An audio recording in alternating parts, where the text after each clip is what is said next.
વડોદરાના કોંગ્રેસના કોર્પોરેટર આશિષ જોશીની અમદાવાદથી ધરપકડ કરવામાં આવી છે. સ્થાનિક સ્વરાજ્યની ચૂંટણીના સમયના દારૂના એક જૂના કેસમાં સંખેડા પોલીસ મથકે નોંધાયેલા ગુના સંદર્ભે આ કાર્યવાહી કરવામાં આવી છે.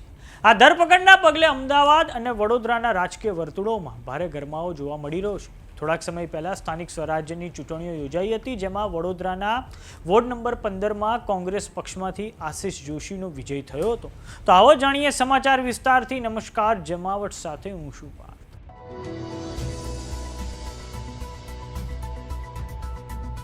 વડોદરા શહેરના રાજકારણમાં ગરમાવો આવી ગયો છે, કેમ કે વડોદરા શહેરના વોર્ડ નંબર 15ના કોંગ્રેસના કોર્પોરેટર આશિષ જોશીની અમદાવાદથી ધરપકડ કરવામાં આવી છે.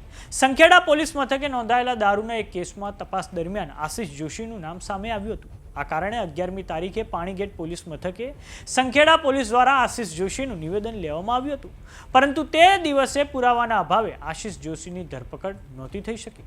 રામોલ પોલીસે લોકેશનના આધારે વોચ ગોઠવીને આશિષ જોશી જ્યારે અમદાવાદમાં તેમના સંબંધીને ત્યાં જઈ રહ્યા હતા ત્યારે તેમની અટકાયત કરી હતી. ત્યારબાદ તેમને કાયદેસરની કાર્યવાહી માટે સંખેડા પોલીસને સોંપવામાં આવ્યા છે. તો બીજી તરફ કોંગ્રેસ દ્વારા આક્ષેપો કરવામાં આવ્યા છે કે આશિષ જોશીની ધરપકડ આ સમયે એટલે કરવામાં આવી છે કેમ કે વડોદરા મહાનગર સેવા સદનની પ્રથમ સામાન્ય સભામાં તે ગેરહાજર રહે તો તેમનું સભ્યપદ રદ થઈ શકે છે. તો હવે આપણે જાણીએ કે આખો મામલો શું હતો.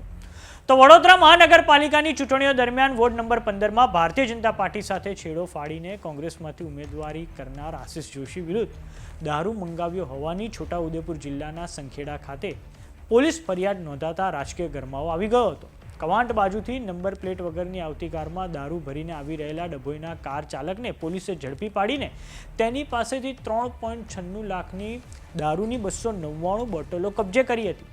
આખા મામલામાં મોબાઈલ નંબરના આધારે આશિષ જોશીને વોન્ટેડ જાહેર કરીને બંને સામે ગુનો દાખલ કરવામાં આવ્યો હતો. આ અંગે ફરિયાદ નોંધાઈ ત્યારે આશિષ જોશીએ ઝડપાયેલા આરોપીનો તથા પોતાનો નાર્કો ટેસ્ટ કરાવવાની માંગ સાથે સોશિયલ મીડિયા પર અપીલ કરતા તેમણે કહ્યું હતું કે છેલ્લા કેટલાક દિવસોથી મને ખોટા કેસમાં ફસાવવાની કોશિશ થઈ રહી છે.